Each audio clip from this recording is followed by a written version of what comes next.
Unang hapunan namin dito sa bagong farm. At marami kami para masaya. Game na! Game na!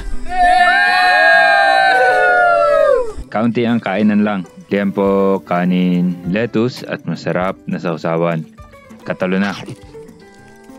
Nag-chill din kami ng kauntian dito sa gitna ng kalawakan ng farm at katahimikan ng gabi.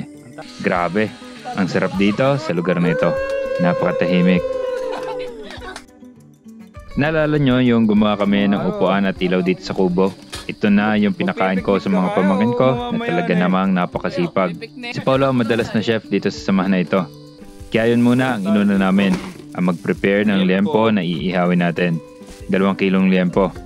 Kasi sa liempo, you will never go wrong eh. Basta liempo, kung ano lang ihalo mo, kawala-walaan ay mamasitas, goods na. Pero ngayon, iba.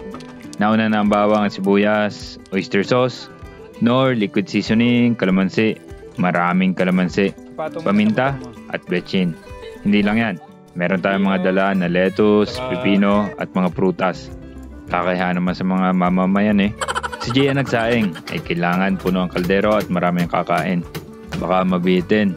At lahat ng nandito ay busy na busy naman. Mamaya pamihong pagod ay gutom pa. Ang diskarte ko sa manumano na saing, pinapatay ko ang apoy pagkakulo para hindi matutong ang ilalim. Mainin siya ng dahan-dahan. Once na wala na ang tubig sa ibabaw, saka ulit aapoy yan na mahina. Dahil kaming lahat ay lipara na sa paggawa, kapatid ko na nag-ihaw. Habang kaming iba ay busy sa pagpa-project. Sa mga hindi nakapanood ng project nung nakaraan, balatkan nyo na lang. Makikita nyo kagad. Ilaw at upuan project. Pambasting ay yung pinagbabara namin kanina na nilagyan ng mantika. Makwento ko lang, alam nyo ba na may pekeng liempo? Hindi naman peke, as in ang siste kinakat ang karne na para magmukhang liempo. Pero hindi talaga siya liempo na part. Para kung hindi marunong ang bibili, pwede itong ibigay sa kanya sa presyo ng liempo.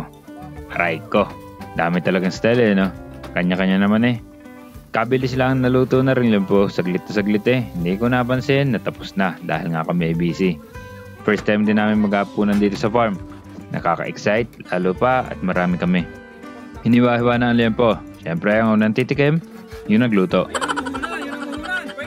At siyempre, yung may patrabaho. Approve. Huwag muna ipakita sa iba. Baka kumuha lahat ay maubos. Ay walang mahapunan. Okay, balik ako sa trabaho. Then tuloy ang gahit ng liempo. Para sa sausawan, pipino mula sa garden ni Jay. Sibuyas at sile. May nanguha pa ng liempo sa kalagitnaan ah. Hindi takot sa camera. Huli. Nilagyan pa ng betchin na konti at toyo ang ating sausawan. And goods na yan. Prepare na ng lamesa. Hindi na muna aesthetic at gutom na ang mga kasamahan. Masama na ang tingin eh. Ano, ready na, ready na! Oh, game na, game na!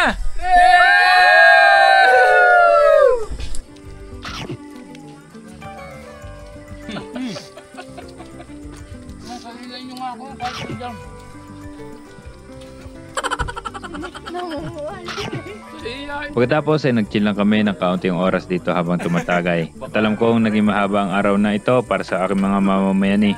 Kaunti lang at pauwi pa rin kami. Yun lang.